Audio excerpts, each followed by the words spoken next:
Hi. Hello, one and all. Ahoy, hoy. Happy Thursday. I am just seeing this weird note on my screen for the first time from StreamYard. Apparently, Daddy Elon is requiring premium accounts on Twitter to create live broadcasts, and I will not be giving that man any of my money. So, I'm going to need everybody to come on over to YouTube. Come on over to YouTube. That sounds like a really bad 80s ad for YouTube. Yeah. Come on over to YouTube. Field trip. Anyway, we're going to start this over. Ahoy, hoy, everybody. Welcome to the Salon. Tonight, me and our fellow Saloners are going to be talking about Star Trek Prodigy Season 2, Episode 3 and 4. This season is it has 5 official two-parters, but all the ones in between nestle really lovely in between them as well. We got some fun stuff going on with both stories in these episodes, and I am super excited to discuss. But of course, before we do that, we must set an intention.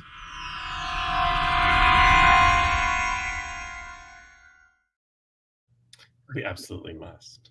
To set an intention tonight, I thought it would be really fun, Saloners, if we pretended like we just invented a time machine. Isn't that timely? See what I did there? So you've invented a time machine. You're taking the entire Salon crew somewhere, but we're not going there for the purposes of saving the universe or the timeline or the universes and the timelines. We're going there just to have some fun.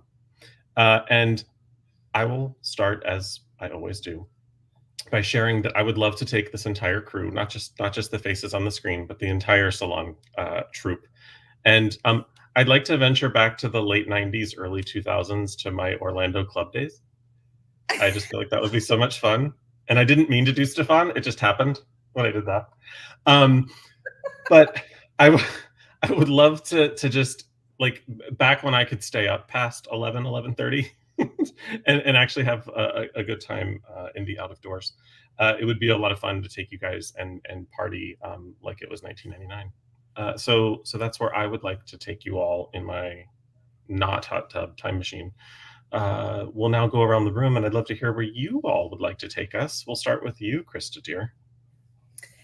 Well, the responsible answer is, of course, we go back to, I take all of you to a big party in 2016 where we all go vote for the right fucking person. But instead of that, the fun thing that we're going to do is we're all going to get on our time machine, and we're going to go back to the 1920s Gatsby's. And we're going to wear fun clothes, and we're going to have fun hair, and we're going to drink bathtub gin, and we're going to drink. And then we're also going to, once we're done in the States, we're going to go over to the Moulin Rouge and do it the French way. We're going to have lots of fun. That's what we're going to do. By the way, I was just looking over old Salon quotes, and I'm adding "do it the French way" to new Salon quotes. Right. Got it. Thank you. Moving on. Tongue. Right. That's what this Salon needs, is more tongue. Moving on. Joanne, dear.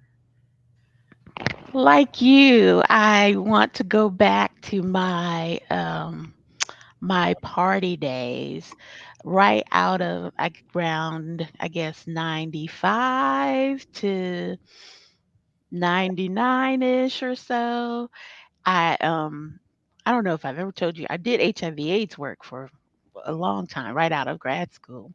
And so every weekend I would make kind of the circuit to all of the clubs, handing out life-giving information.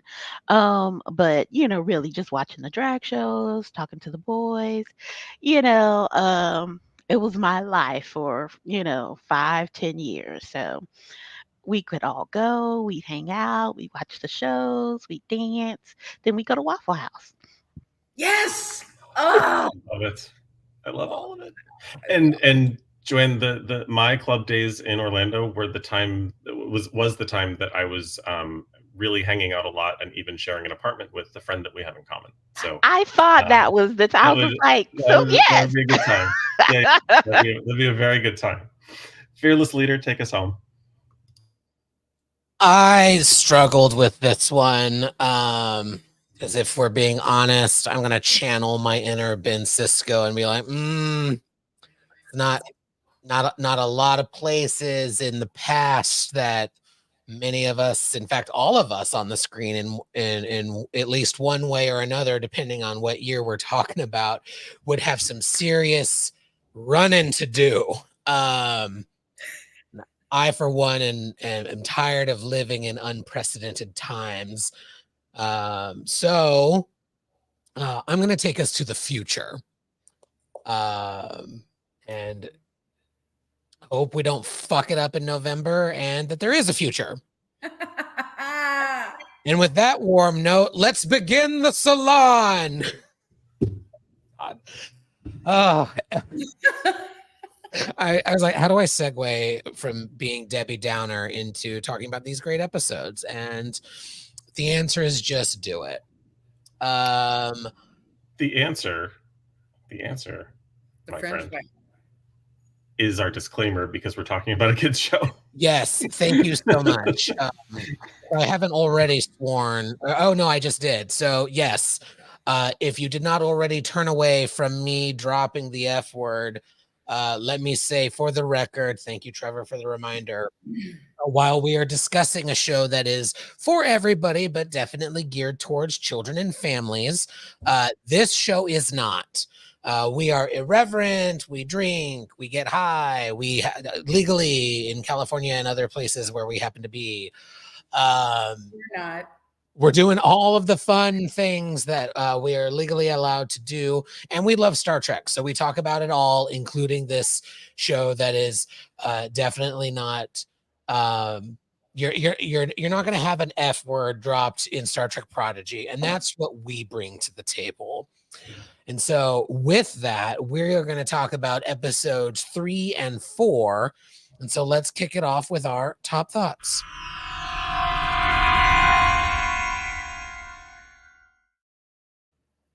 So I'll kick us off. I really enjoyed these 2 episodes. They're getting things moving. They're adding bits to the plot. They don't feel too heavy. They don't feel like we're being bombarded with too much. But we get Dal and the crew who inadvertently stole the Infinity, meeting Chakotay for the first time in the flesh. We've been hearing about him for over a season now, and here he is in the prison camp, and they know that they have to help him break out so that he could send the protostar out, and then they can scoop him up and take him back to Voyager.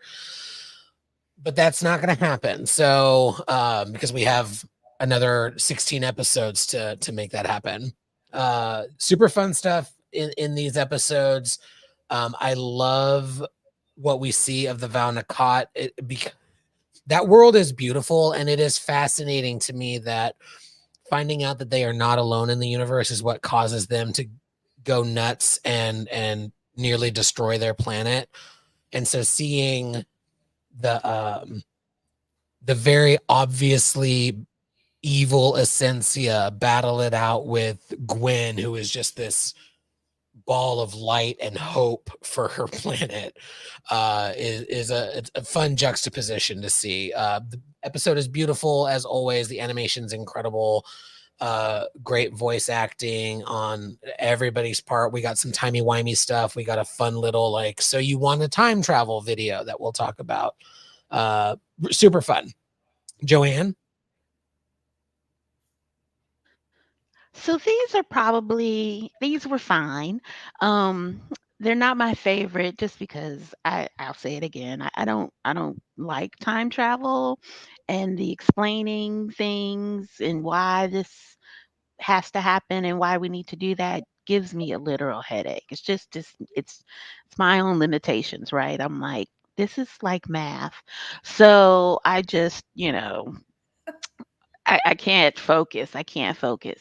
I did like seeing the Val Nakot, um, and Gwen kind of invoking the phenomena and fighting Essentia to the, I guess, to the death. And that's what struck me this time. I'm like, are they just going like, is this like to the death? So, and then, yeah, they just kind of leave her. I was like, they are harsh, kind of way harsh, Ty. So that was, interesting, I guess, enough for me. Um, but overall, it moves the plot forward, in a beautiful way. So kudos to that. But yeah, not my favorite just because temporal mechanics makes me feel dumb. Krista. I have to agree. I what I love is these are little bite-sized episodes. They're so chock full of stuff. There's something happening. It's not. There's never any like dead time. But for me, episode 4, more than 3, but the combination of the two of them made me feel like an idiot. Like I literally, the concepts were not sinking into my gray matter, and I was just kind of going, "This is a lot." But I was watching it with my nephew, and at the end, I apparently looked like I didn't understand what was going on, so he explained it to me, which I also didn't understand. But the point is that the kid understood it, and so I was like, the epiphany for me was, I don't have to understand this because I'm 58 on the periphery. He's the kid who understands it. It's designed for him.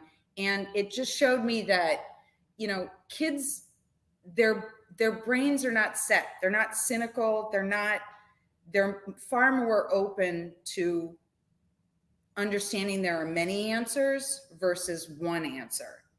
And as he was explaining it to me, that's what was going through my mind. I didn't tell him that I didn't understand what he was talking about because I thought that might hurt his feelings.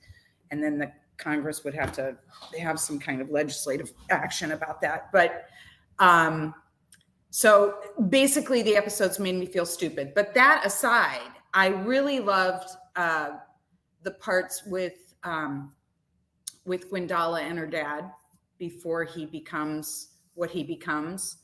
I think for her, that's going to be very important. For her, that's going to be a touchstone. And I enjoyed that we have Murph talking to somebody. In my headcanon tells me that that's going to turn out to be a traveler, and I'm hoping that it's Wesley, because this seems to be their wheelhouse, their bailiwick. But generally, I feel like it was mostly a setup. It was a setup for the rest of what's going to happen. Like we had to bring the crew back together. We had to lose Chakotay. I'm all for losing Chakotay in any circumstance. So it was fine. It wasn't, and it was entertaining. But what was very important to me was that the kid in the room got it. And to me, I don't have to get it. The more important thing is that the kid gets it, and he did. So there's hope for him. In keeping on brand with all other episodes of Salon and hanging out with you crazy kids, thank you for once again creating a safe space and making me feel safe saying I didn't get it either. So I enjoy feeling dumb with all of you. I think I get it, but it's one of those things where, like, if you can't explain it to someone else, did you really understand it? And that's kind of where I am, because the answer is no. Like, I can't really, like, I can't. And I need Matt to beam in at some point. I know he's supposed to beam in later tonight. At least I hope he does, just to make it make sense. But you just manifested him. Did I? Oh. Boing. I was like, we need Matt. He's the only one that's actually not the dumb bitch about time travel, right? Oh, Oh, the rest of us are dumb bitches. Welcome, love. I'm glad you're here. Yeah, so all that being said, like not understanding it and feeling a little dumb while watching it, I do have to say, sign of a great story. I didn't fully understand it and it didn't matter. I still enjoyed it. The part where I sort of, I think, differ vastly from most fans of this show is that I'm not a huge Gwen fan. I don't dislike the character. I just find her a little dull, and that's on me. I will own it. I'm taking it. Listen, everybody has flaws, and that's mine. But spending so much time sort of sorting out what's going on her homeworld and whatnot was not the most fun for me. But it does move the story along. It's still enjoyable. Like I said, I don't dislike the character. I just don't like gravitate toward her. But as we discussed last week, I gravitate towards Dahl and no one else does, so it's fine. It's what makes the world go round. I loved the Dr. Aaron Temporal Mechanics 101. I loved that video. It almost broke the fourth wall and was a little on the silly side, but I loved it anyway. And it was delightful. And I'm glad that Aaron got to be in an episode. We'll say that she was in it, basically. Other than that, I'm enjoying Krista's journey, and I can't wait for her to find out whether or not she's right with respect to our shrouded friend at the end. Yes, would very much say that's a good one. And of course, all things. Why is he talking to this child? I assume he. Why is this entity talking to a child? Why not? First of all, you don't know Murph. You don't know if there's technically who still knows a what child. Murph is now? You You don't know his life. That what Yeah. travelers Right. did. Travelers went and found some. It's his life. It's his journey. Holograms.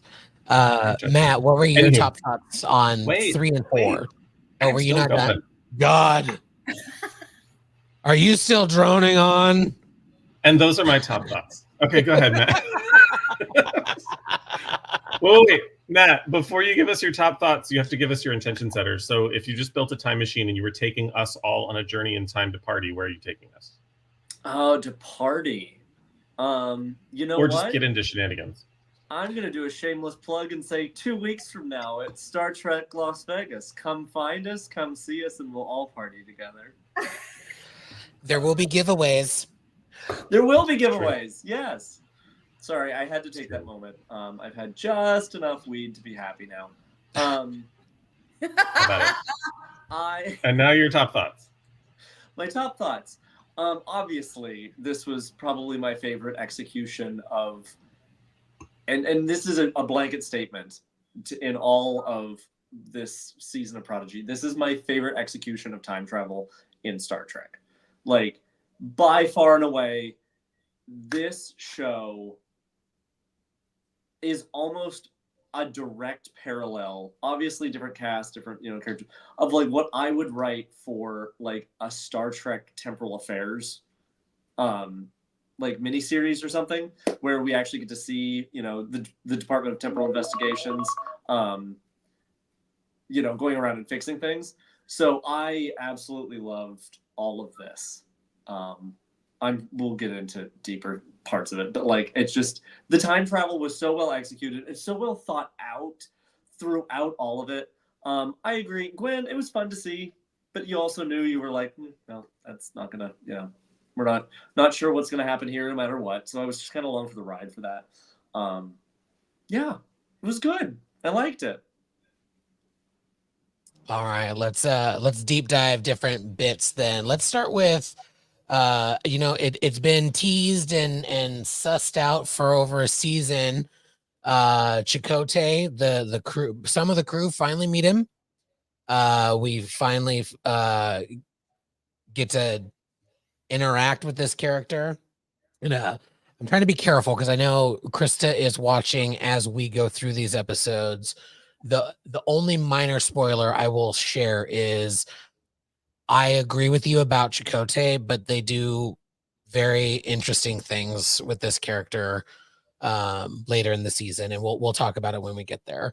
Because I do think, taking a step back, we do need to acknowledge Voyager Chakotay, the consultant who was hired to be a Native American sensitivity consultant, so to speak, was not native, was was a fraud, was not properly vetted.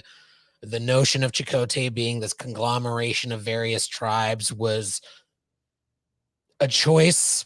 The actor is not native, and so all of that acknowledged.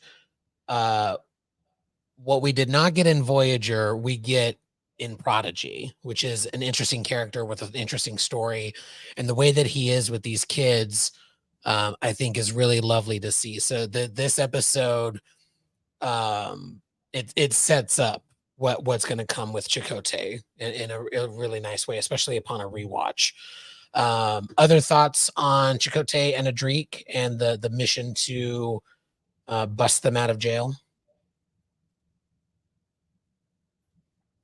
Yep, some people disappeared on me. That's fine. Cool. I just think it's I just thought it was funny, the interactions once they get into the jail cell together. Don't act like you know anything, and then like, can you keep a secret? And it's like, no, I just burst out laughing. No, they're not going to keep a secret. They can't keep a secret. And I thought it was cute. And I think probably my dislike for the character of Chakotay centers more about what you just threw out there, and also the way the actor sometimes presents himself.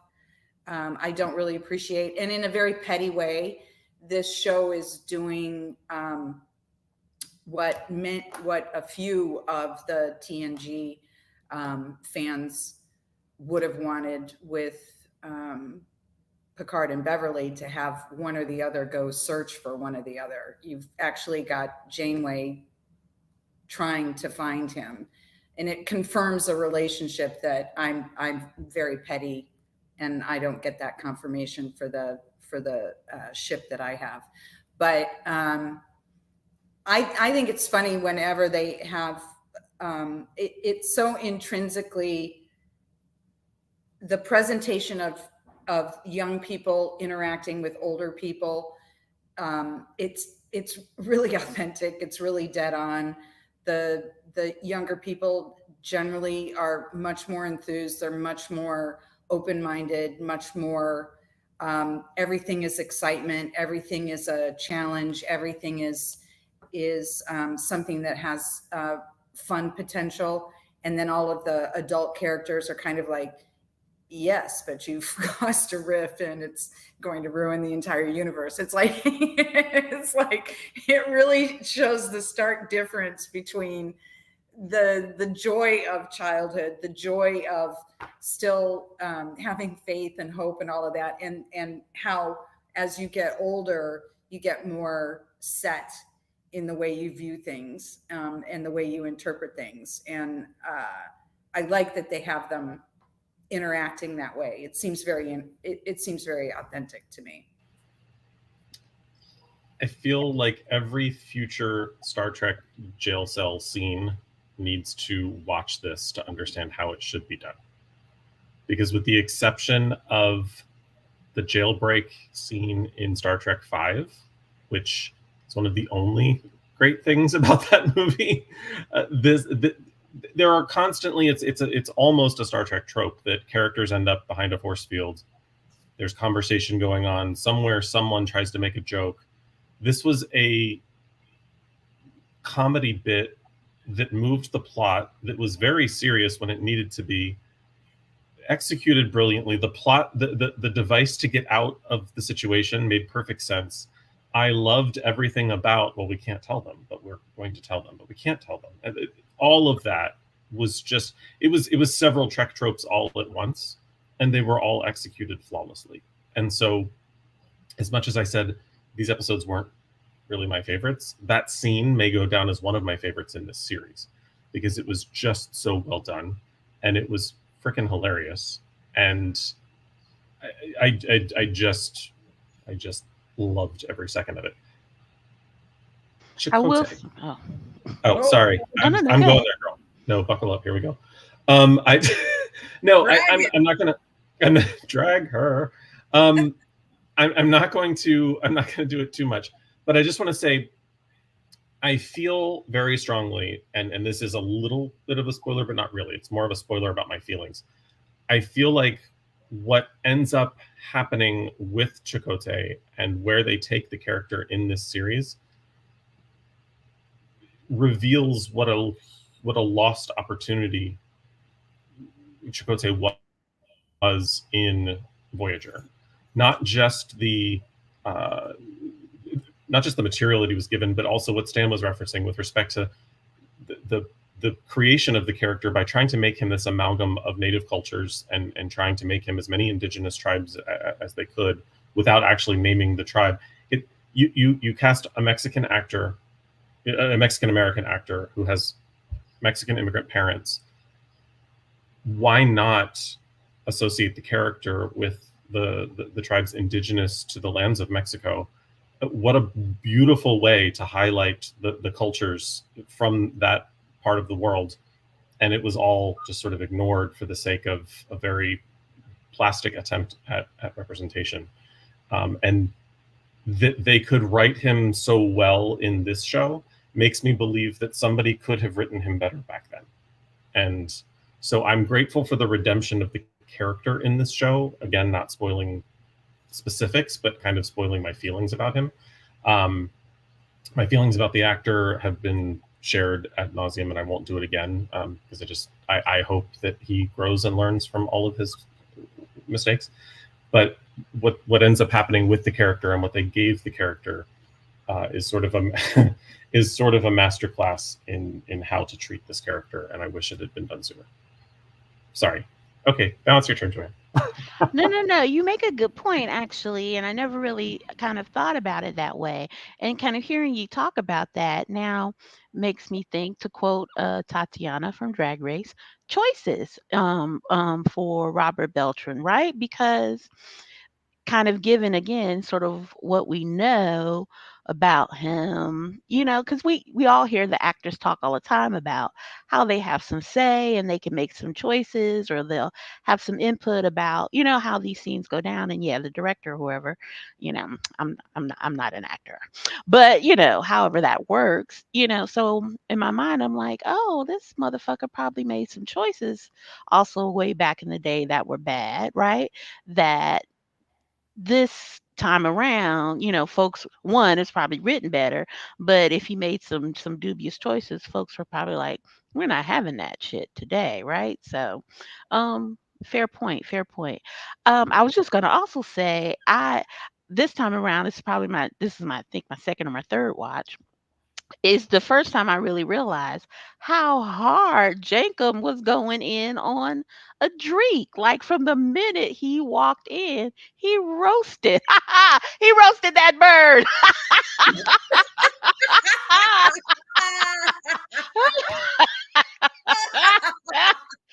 I was like, get off his neck, right? But yeah, from start to finish, that was wild, wild.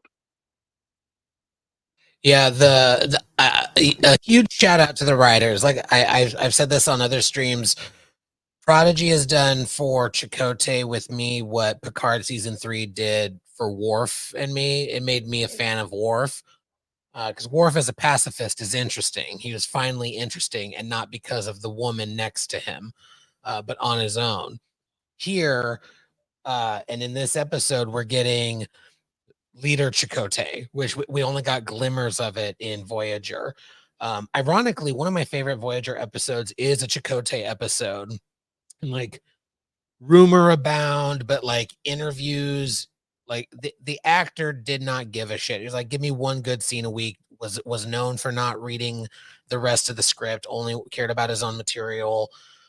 And I do think the writers picked up on that, just like they picked up on someone else being an immature douchebag and didn't give him a whole lot at times. Certainly not a promotion, not naming names, but these interviews are interesting, what you can glean. So him just needing to be in a booth with a microphone gave, I think, the writers the freedom with that particular actor to do better work than he probably would live action. If I'm going full bitch, I think all credit to the Prodigy people and not to others. Any other? Never go half bitch, Stan. Well, always full bitch. Yes, full bitch. Let's beam on down to Salon and talk about this. I want to love it, but I ironically hate that this incredible this ceremony that is key to their past and future is just two bitches duking it out.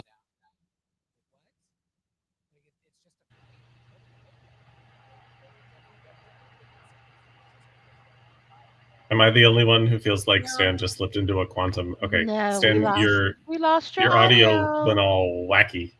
But there's more voices. It's voices There are from more. another temporal plane. It's there are temporal voices. causality loop. Yes. No one give any spoilers to our past selves. Yeah, this thing keeps doing that. My mic will just randomly mute me. It's had enough. Your mic just went full bitch. Yeah. You know, sometimes I forget this show is for kids because that scene where Jankum is working the hand to get the force field down, and then he triumphs over the thing that's hunting him. I actually, when he turned around and when the hand kind of turns around, I expected a full finger, and I was like, this is not that show. But I was like, oh, that was a good moment to give the finger. And then I had to remind myself, even though I felt incredibly stupid with the subject matter, it still was not, it would not be appropriate, but it's appropriate for the Salon. Yes. So before my voice went into a wormhole, I was talking about how I love the stuff on Salon, but then I gotta be a little honest and just say I was disappointed that this sacred ceremony is just two bitches duking it out. Like they have to go down into they literally go down into the past just to fight. I was like, okay, well, I guess. It sets Gwen up for the next episode, needing to be down there and her father coming after her. So it was fun, but it would be nice to see a culture that like they don't fight to settle their differences. But meh. In fairness to Gwen and her people, Vulcans resolve love triangles by murdering someone. So this is true. That was my thought too, as well. Like, this is very.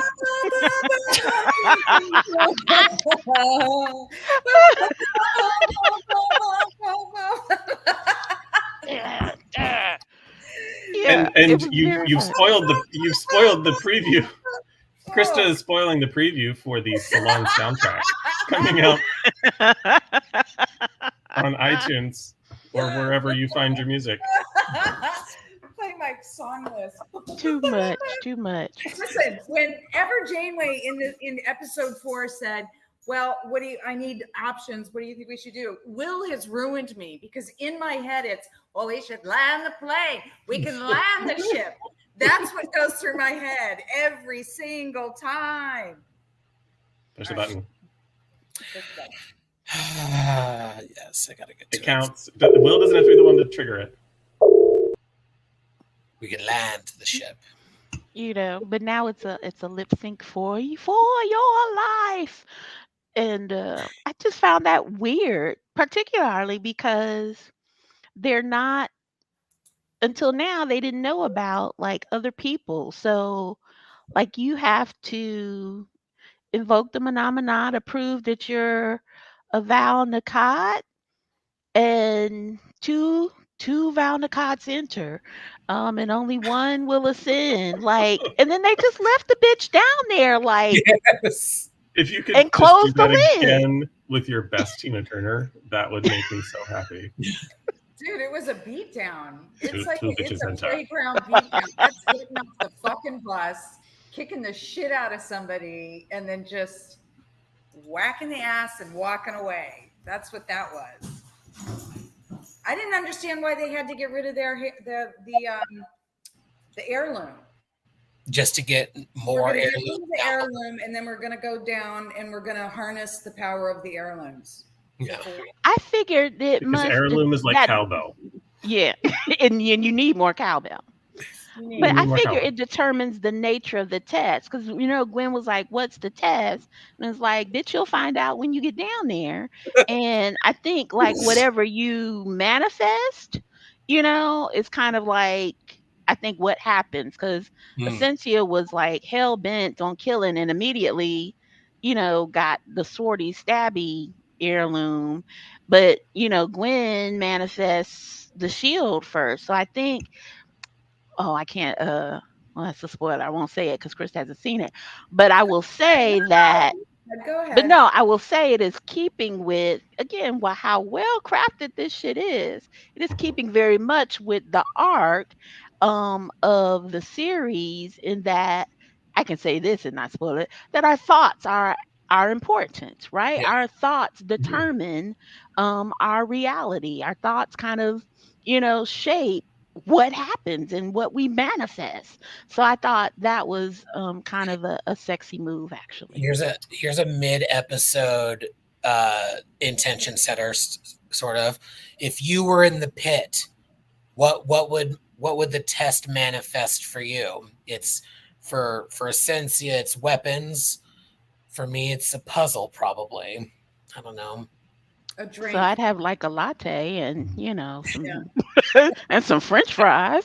I mean, Yeah, it's coffee tasting for Joanne. She has to whoever gets the bold roast wins. Wine tasting and a for pack of cigarettes. I feel like mine would need to be saved for After Dark, but I was just about to say, who's gonna have the nasty one? we got the button ready. Just say it. Yeah, go ahead. there it is. Or earn the button. What would your test? I don't care. Oh, mine would definitely be bottoming. Oh yeah, how long your butthole could last.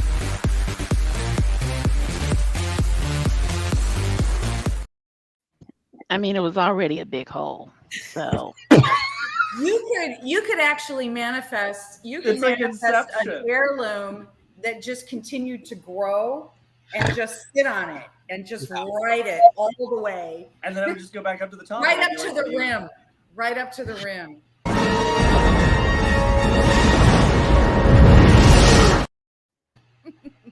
It's true. It happened. It's early for this. It is early, even for us.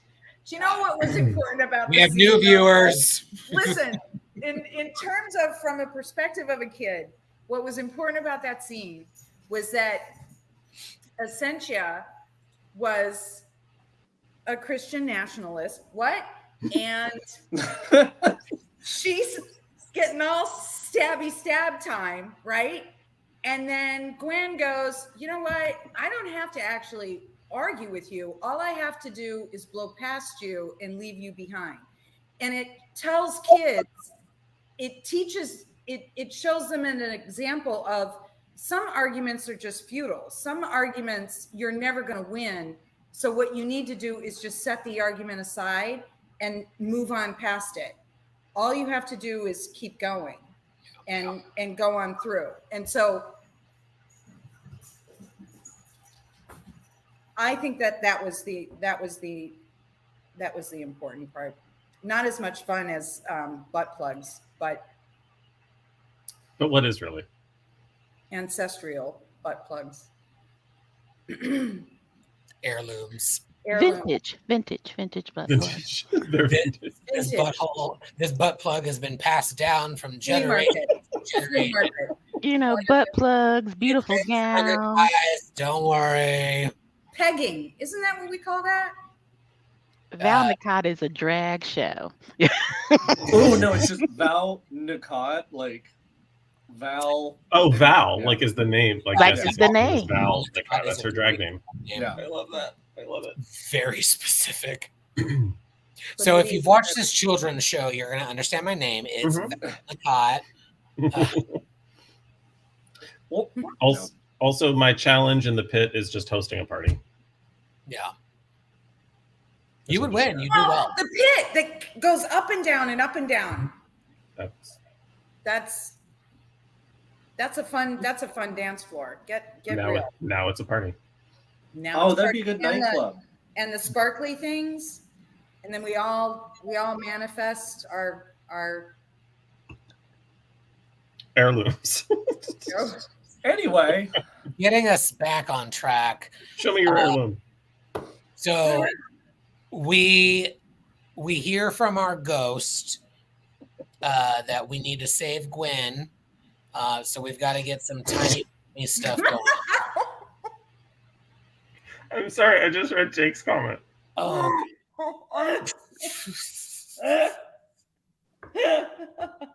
that's not a real quote, by the way. He never said. Washington never said that. But fine. I'm gonna put this up. Wait, let me take Aaron McDonald down for this nonsense. I'm sure it's probably the first time she's been preempted for such things, but we'll allow it. So we needed some timey-wimey stuff. I love this little bit with Dr. Aaron McDonald, who is the franchise's scientific consultant. Super fun little video with Temporal Mechanics 101. They do a great job of explaining things for kids. One thing that I love about the show is, even though, again, I keep saying it's for anybody, but it is geared towards children and families, but they don't talk down to the kids. I really appreciate, especially as an adult watching this, that they're not talking down to kids. I can only imagine somebody watching this and being like, what the fuck do you mean you can slingshot around the sun to travel through time? If you don't know the Trek lore, what a random little tidbit. And I just love that little bits of that are throughout the season. And then here, there are different kinds of time travel, and so the one that works best for us is going to be an interspatial flexure, and then they do their timey-wimey stuff to go back into the past to save Gwen, and funness ensues. Thoughts on the timey-wimey stuff? I thought it was a nice tie-in to present time. I have to change my spark plugs. What am I going to do? I'm going to go to YouTube. I'm going to watch a video. It seemed very, very YouTube-ish. And I thought it was, the one part that I caught was that he started with chapter 1, and then the next time you saw it, he was sort of automatically flipping to chapter 5. I just want to get through it very quickly. Which is what I would do with a video. This doesn't work. I need to keep going. But I thought it reminded me of those videos, I don't know if they call them onboarding videos now, or the videos where your first day at work, you have to sit down and watch a video to tell you all about the mission statement of whatever company you're working for. And they're all, drug-induced happy, and they do happy speak, and every sentence ends in a question because that's how we feel good. And that's what it reminded me of. And I just laughed through the whole thing. It didn't help me understand a fucking thing. They gave me more terms that I didn't understand, but I liked the effort, and I thought it was very relative to the way things are now. It was a nice tie-in. to the way things are now. I obviously loved every minute of it. It was fantastic. Having Erin have her like cameo as this. Oh, it's Jadzia. I know you're wanting attention. Speaking of needing a, anyway, it was fantastic. Like it was just so much fun to hear all of the different, and throughout the entire season, still like the different references to the time travels that have happened in Star Trek, and seeing the Bird of Prey come around. I did find it slightly concerning that this is just, you know, readily available to year one cadets. You know, maybe we don't tell them how to do time travel that quickly, but at the same time, it seems like Starfleet is constantly doing it. So we really shouldn't be surprised that the timeline is as weak and fragile as it is. So If I've learned anything in my anti-fat phobia work, restriction leads to overuse. So if we restrict time travel too much, the cadets are going to want to do it. I like the DTI element of just pretending it doesn't exist and telling everyone they're crazy when they say it does. But, you know, that's just I my like approach. Dal fast forwarded through that shit. So you're welcome. I like the idea of y'all are going to run into this, so here's how it works. Because to pretend like Starfleet officers aren't going to encounter time travel that's as crazy as like developing a Star Trek movie that almost entirely takes place on Earth. Sorry, there was an announcement today. Anyway, Also talking about Star Trek 4, if we're being honest. Earth in the past is different. If you're time traveling to Earth, I'll allow it. Also, they're saving whales. It's important. All right, we get the crew back. We're breezing through tonight, so we might have other topics to discuss. If folks in the chat have questions, feel free to throw them in. But we get Gwen back. We get Chakotay off of Salon, but not in the right way. He ends up on the Protostar when he's supposed to be still on Salon to be rescued by the Infinity crew. Where do we think it's going? Krista, where do you think this is going now that the timeline is fucked up? Well, I think it's important that because Gwen was everywhere and nowhere at once. So she was fading everywhere that she was, fading in and out. And I thought and my first question was, if we've changed the time thing, how are these people still, how is Janeway and all of these people, how are they all still on the ship together, still in the same, like, so I thought it was interesting that they talked about how there was a feature that some kind of science. There was an app. There was an app for it. There was an app. They had an app and it kept them in the same place. But they mentioned that it's only temporary. So I think for me, I think and they've just introduced another element by bringing Gwen back and shooting her up with something that makes her temporary as well. So I think at some point it's traveling towards the temporary getting smaller and smaller and smaller, and we're going to get to a point where the adjustment, the way they are now, is not going to be able to be saved, and so it's going to take some kind of, it's timey-wimey shit. I don't know. I can't, they'll all be there. And I don't know where it's going. I think you're doing so great. You are doing so great. I think we're going to meet, I think they're going to incorporate the travelers in some way. Why? What makes you think that they're going to do the travelers? Because the travelers, as I understand it, are the ones that maintain the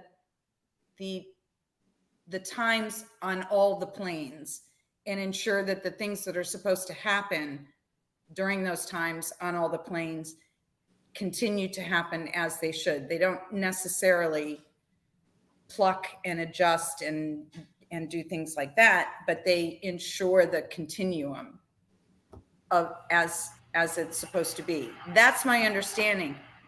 I don't think they really explained what happened to Wesley, but because this time thing is such a fundamental part of the first 4 episodes, I can't imagine that it's not going to continue to be important, and also that they're going to need some outside. They're already receiving outside assistance. Maybe it'll be the relativity. I don't even know what that is, but that From the Voyager episode of the same name. We haven't forced Krista to watch all of Voyager yet. I haven't watched That's Voyager. right. It's a really good episode.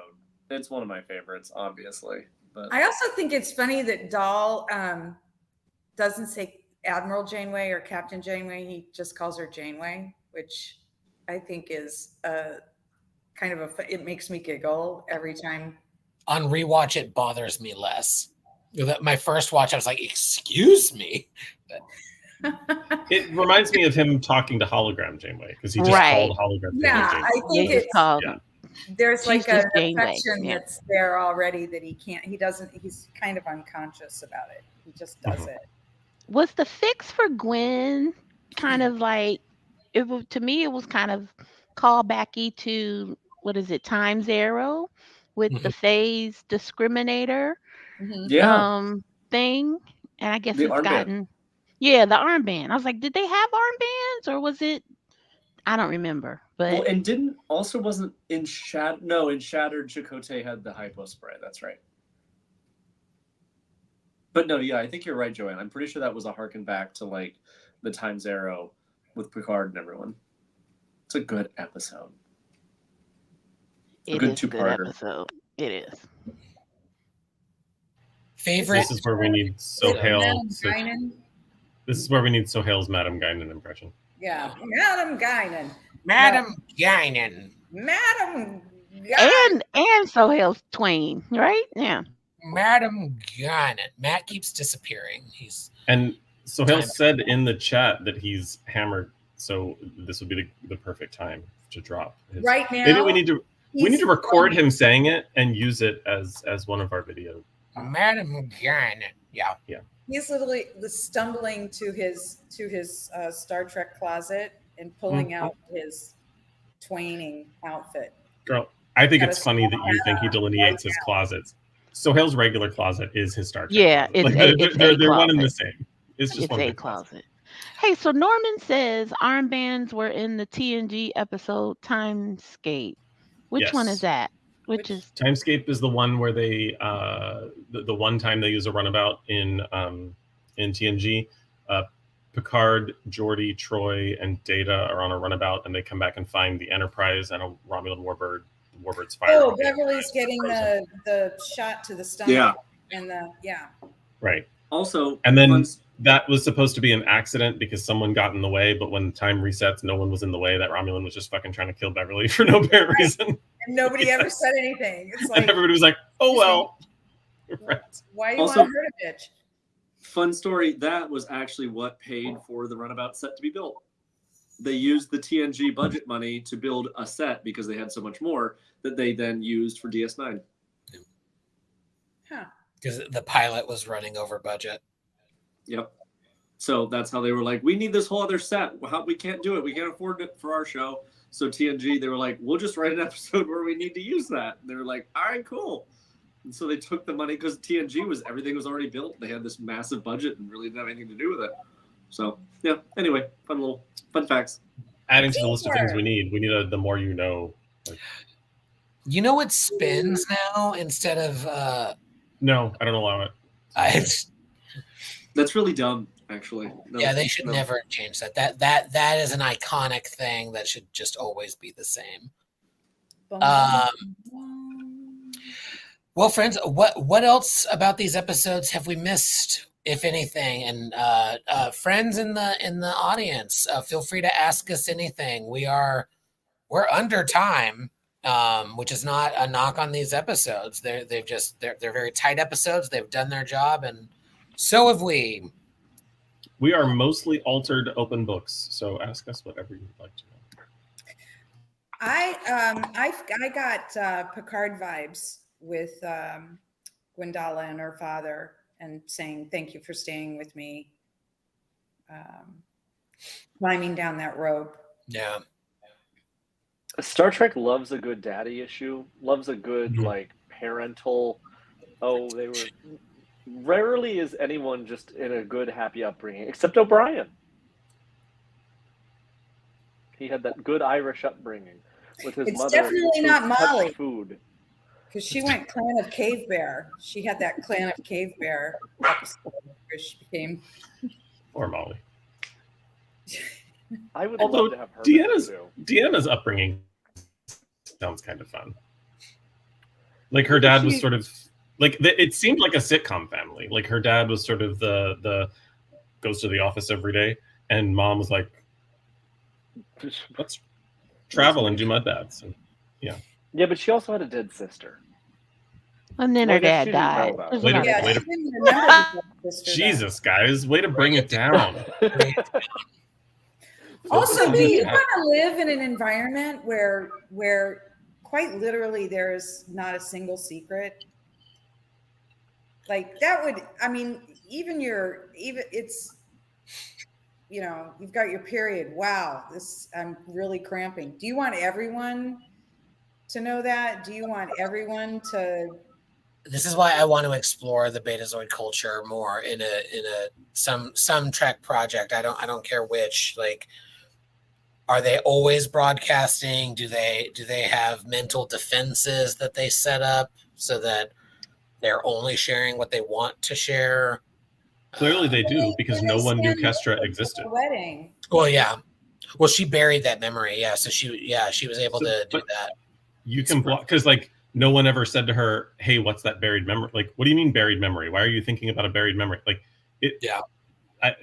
Clearly you can, like, they are a very open and honest culture, but clearly there is something about private thoughts that you can suppress or keep from other people. Until you see Kirsten Dunst. Right. And Right. Kirsten destroys everything, including those episodes of ER that she was in. But whatever. Toros. Go I Toros. wonder- Wait, was that Kestra? I know. You just Yeah, it I'm all- just it not all putting it came together. together for you. And I'm still big red. more- Yeah. Kirsten Dunst played the little alien girl that reminded Loxana of. Yeah. Toro. And thank you, Norman, in the chat for acknowledging that, yes, Mr. Hom was part of that family, part of that sitcom until people started dying. But yes, he was part of that sitcom. Well, kids. When you go to a naked wedding, is it? Is it etiquette? If it's an outdoor wedding, is it etiquette to ask to not sit on a plastic chair? Is it etiquette to ask for a cushion? I just Or assume is the that chairs just aren't plastic. Stand. Yeah. It's And none of actually that more see-through like chair everybody gets a bullshit, because little nobody hammer wants to thing. see. Yeah. In a post scarcity society, I would like to believe that there are comfortable and moisture wicking chairs available for guests at outdoor weddings. Fully agreed. But is it considered in poor taste to openly gape at genitals? Like, this is First the of all, Well, they don't say already know. when I Or openly gape your genitals. No. Yeah. Wait, are you telling me it's I don't know not which socially one. accessible? is that during the ceremony? Both. You have to wait until In the arms of the angel. Yeah. I've been watching it the whole time. And Cheers. George- Yeah. It's not. So it's what would a It's, traditional on my mind. Betazoid wedding look like if it was presented by the producers of either Game of Thrones or House of the Dragon, would we have Everyone would be ripped. full first of all. muff diving? Would we have Not during the ceremony, Krista. God. No, That's you know for they the would probably reception. write- They would probably write that in. That instead of kissing, you may now enter your wife, or like you may now enter your partner. Okay. this is I don't think the disclaimer up top of this episode is enough now. You said we needed to fill time. This is the best way I That's know how to fill not time. what I meant. It's never what I meant. live long and prosper at a naked wedding? Mhm. Exactly. May your life be filled with girth. Jesus. I'm gonna land the ship. We could land. Oh wait. Land! That makes Live two. long! Push the damn button. Live long!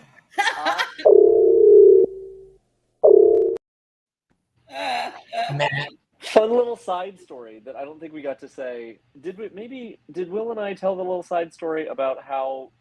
I don't think we did.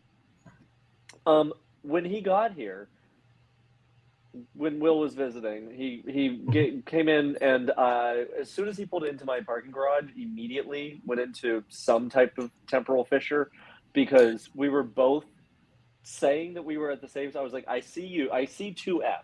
Are you standing in front of 2F? He's like, I see 2F. I am standing in front of, it was, neither of us could figure out what was going on. And we're like, we're describing everything around ourselves. Like, I am looking at 2, yeah, it is purple. It is on the wall. There's this over here. And we're realizing we had to go down and out and meet in a park next to the parking garage to then go back up and realize that we were at the other ends of the same aisle. So A, that was a fun little temporal thing. And then also B, he realized the day he was, and that was both of us. he's not the best texter. This is true. The day he was leaving, he realized he actually had an extra day that he forgot he had budgeted. So he stayed an extra day. Because, again, whenever anyone's around me, time travel. I thought you were going to say something about buttholes, but Black holes either way. Wow. Wow. You know what? A bleached ass is still an ass. write that down. That's something I'm going to have embroidered on. Updating Salon quotes. I'm just saying. I'm going to hang that on shiplap in my It's house. true. That makes me think of Artemis on It's Always Sunny in Philadelphia. When they're trying to flirt, and she goes up to a table of guys and she's like, I have a bleached asshole. And Dee is like, you can't just go up to guys and tell them you have a bleached asshole. And she says, well, they were going to find out anyway.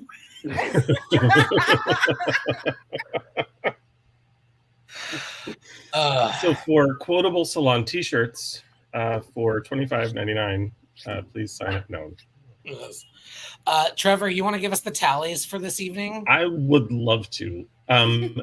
There was one problematic ally alert. There was one canon alert. There were 2 problematic gay alerts, though there probably should have been more.